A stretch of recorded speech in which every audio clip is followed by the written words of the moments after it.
Hello नमस्कार जय हिंद दोस्तों, मैं नितेश कुमार आप सभी का स्वागत करता हूं एसएससी एरिना में। दोस्तों आज हम करेंगे कॉमन एरर्स की सीरीज, जो आज हम पार्ट 8 करने वाले हैं और ये वीडियो स्पेशली उन स्टूडेंट्स के लिए है जो एसएससी के किसी भी एग्जाम की तैयारी कर रहे हैं, जैसे सीजीएल मेंस 2020। यहाँ पर आपको कॉमन एरर्स के प्रीवियस ईयर के क्वेश्चंस, चाहे प्री हो मेंस हो, 2016 से 2020 तक के इंपॉर्टेंट क्वेश्चंस लिए गए हैं। और दोस्तों हमारा वीडियो देखने का जो सबसे बड़ा बेनिफिट होगा आपको ये होगा कि आप कम टाइम में ज्यादा क्वेश्चंस कर पाएंगे। सिर्फ 10 मिनट में आपको 10 कॉमन एरर्स सॉल्व करवाया जाएगा, आपको बताया जाएगा कि आप कैसे सॉल्व कर सकते हैं। साथ ही में आपको इंपॉर्टेंट रूल्स भी बताया जाएगा। 360 डिग्री वर्क करेगा ये वीडियो आपके लिए। और अगर आप हमारी सारी सीरीज देखना चाहते हैं पूरी कॉमन एरर्स की, तो आप जाएंगे डिस्क्रिप्शन बॉक्स में, वहां पे आपको लिंक मिल जाएगी प्लेलिस्ट की कॉमन एरर्स के लिए, या फिर आप सर्च कर सकते हैं एसएससी एरिना कॉमन एरर्स, वहां भी आपको पूरी प्लेलिस्ट का एक्सेस होगा। तो आप वहां से सारे क्वेश्चंस को करिए और मैं गारंटी देता हूं कि अगर आपने मेरे कॉमन एरर्स के क्वेश्चंस देखे तो 90% क्वेश्चंस आपके यहीं से क्लियर हो जाएंगे विद रूल्स। तो दोस्तों ये है हमारा पहला क्वेश्चन।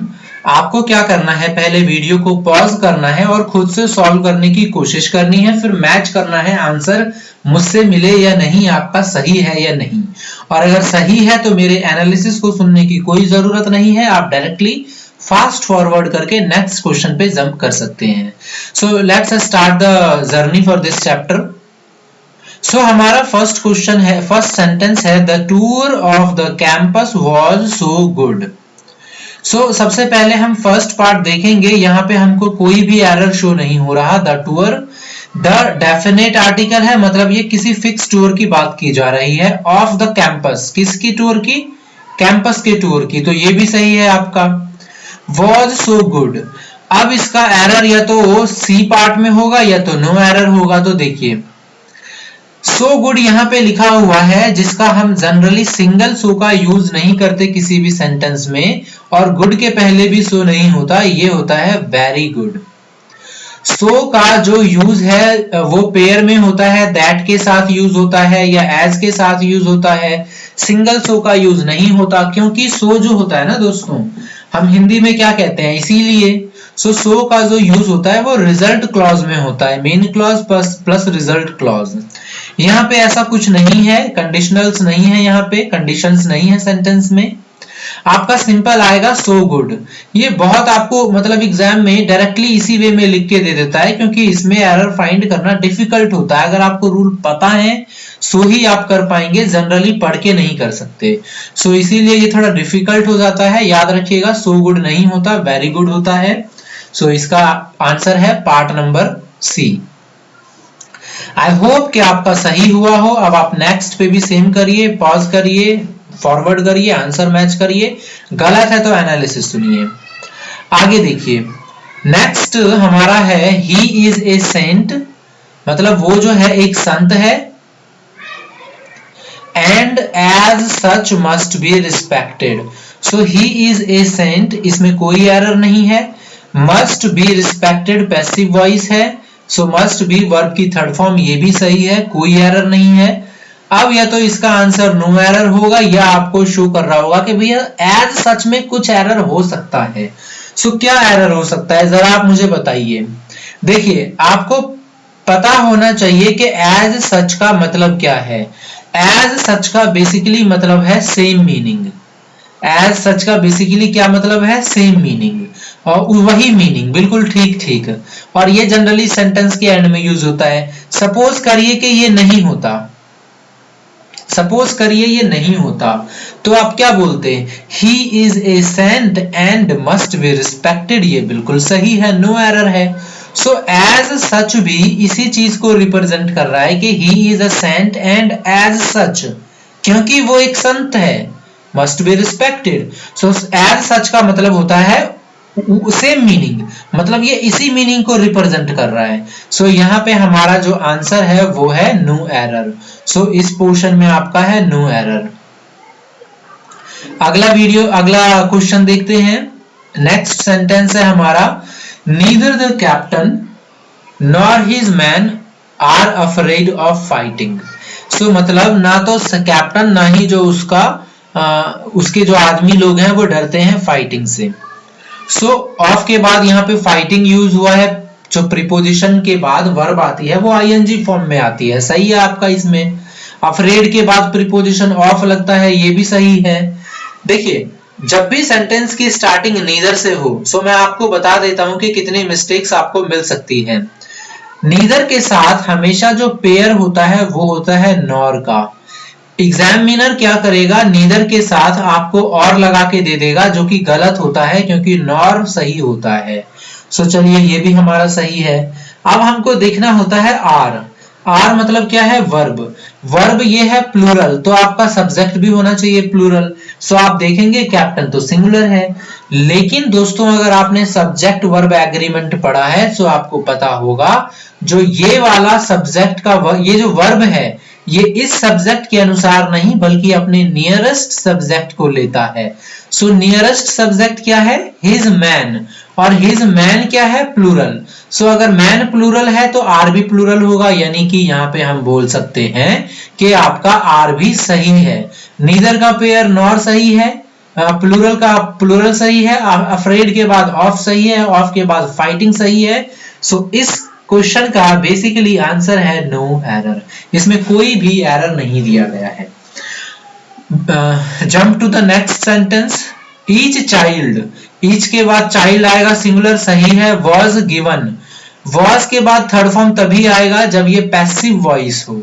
क्या हो, ये पैसिव वॉइस हो, ठीक है। ईच चिल्ड्रन वॉज गिवन यानी कि सभी बच्चों को क्या दिया गया था, एक बलून। सो बलून जो है ये आपका काउंटेबल नाउन है, सो उसके पहले ए भी सही है। सो अब गलती या तो सी पार्ट में होगा या तो नो एरर होगा। सी पार्ट देखिए, रेड ब्यूटीफुल बैलून। अगर आप एडजेक्टिव पढ़ेंगे तो आपको वहां पे देखने को मिलेगा कि जब भी किसी नाउन का यानी कि एडजेक्टिव क्या होता है, विशेषण जो नाउन को क्वालिफाई करता है, नाउन के बारे में बताता है। तो जब भी किसी नाउन के बारे में बताया जाता है सो ऐसे नहीं बनेगा ए रेड ब्यूटीफुल बलून, ऐसे बनेगा a beautiful red balloon. Colour बाद में आता है, उसका जो शेप है या उसका जो बलून के बारे में विशेषता है, जैसे ब्यूटीफुल हो गया, शेप हो गया, वो पहले आता है, कलर बाद में आता है। ठीक है, आप इस रूल को एडजेक्टिव में जाके पढ़िए, आपको वहां पे जरूर मिलेगा और ये बहुत ज्यादा इंपॉर्टेंट है। सो इसका आंसर होगा पार्ट थर्ड, क्योंकि यहाँ पे बनना चाहिए a beautiful red balloon. Colour बाद में आएगा, ठीक है, ध्यान रखिएगा इस बात का। अगर आपको पूरा पढ़ना है ये रूल तो काफी लंबा हो जाएगा, आप मुझे कमेंट करिए, मैं एक अलग सा वीडियो सिर्फ और सिर्फ इसी रूल पे बता दूंगा with trick. Next sentence is she has had the best medical facilities available but she will not be cured unless she doesn't have a strong desire to live। मतलब उसके पास जो है वो मेडिकल की बेस्ट फैसिलिटीज हैं, जो भी available हो सकती हैं वो सारी हैं, लेकिन फिर भी वो क्योर नहीं की जा सकती जब तक अनलेस वो खुद जीने की एक इच्छा नहीं जाहिर करती। सो आपको क्या करना होता है, सबसे जैसे ये लार्ज सेंटेंस है, अब इसमें कैसे ढूंढें, तो सबसे पहले ना आपका बेसिक रूल क्या कहता है कि आप रीड करिए। कई बार नॉर्मल जो रूल्स होते हैं उसी पे दिए जाते हैं एसएससी में एग्जाम, सो एक बार रीड करने पे ही आपको आंसर मिल सकता है। जैसे यहाँ पे मुझे मिल भी गया कि आपने देखा अनलेस, जहां भी अनलेस होगा उसके बाद कभी भी नॉट नहीं आ सकता, वो एरर होगा। अनलेस शी हैज, और यहाँ पे अनलेस शी हैज होना चाहिए था, ठीक है, unless she has a strong desire. So दो एरर मिल गया आपको। सो यहाँ पे नॉट नहीं आएगा अनलेस के साथ, और नॉट नहीं आएगा तो अनलेस शी हैज होना चाहिए था। नॉर्मल पढ़ने से ही हमको दो एरर मिल गया, तो हम कह देंगे कि हमारा पार्ट थर्ड में एरर है। आगे चलते हैं। As if aware of my condition, क्योंकि जैसा कि मेरे कंडीशन से अवेयर थे, द इन्फ्यूरेटेड बर्ड, मतलब जो इन्फ्यूरेटेड मतलब गुस्से में जो पक्षी थी, suddenly double back on it course. देखिए double back on it course का मतलब होता है जैसे आप जा रहे थे ना ठीक उसके अपोजिट आ जाना। जहां जा रहे थे ठीक उसके अपोजिट आ जाना। And charged state after me. So and charged state after me, अब देखिए आपको एरर देखते ही मिल गया। ये प्रीपोजिशन का बड़ा एक बेसिक सा है कि स्ट्रेट के बाद अगर समवन हो तो उसके पहले एट आता है, ना कि आफ्टर। देखिए आफ्टर मी का मतलब क्या होता है, किसी का पीछा करना। आफ्टर मी का मतलब पीछा करना, लेकिन इसने पक्षी ने तो इधर जाते हुए अटैक कर दिया ना, डबल स्ट्रेट एट हो गया। सो टारगेट पे गए, आफ्टर नहीं कर रहे हैं, पीछा नहीं कर रहे हैं, टारगेट पे गए, तो स्ट्रेट एट मी। ये प्रीपोजिशन का बहुत बेसिक सा रूल है, अगर आप प्रीपोजिशन पढ़ेंगे सो वहां आपको ये मिल जाएगा। Next sentence, it took her a long time. Long time के पहले ए सही है। It took her a long time का मतलब उसको काफी लंबा समय लगा, किस चीज में, to get of the death of her husband. मतलब उसके पति की डेथ हो गई थी, उससे उबरने में काफी लंबा समय लगा उसे।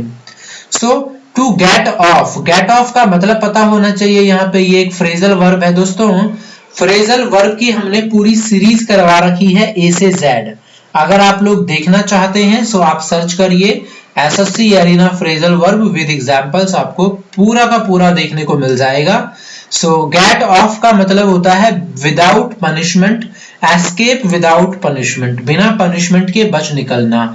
ये लेकिन यहाँ पर बात हो रही है उबरने की, कि भाई उसके पति की डेथ हो गई थी जिससे वो काफी ज्यादा दुखी होने लगी थी, उससे उबरने में उसको बहुत टाइम लगा। सो उसके लिए आप गेट ऑफ का यूज नहीं करते, गेट ओवर का यूज करते हैं, मतलब किसी चीज मुसीबत से बाहर निकलने में। सो यहाँ पे एरर है आपका पार्ट नंबर बी। अगला देखते हैं, it is best to be silent than to speak in anger.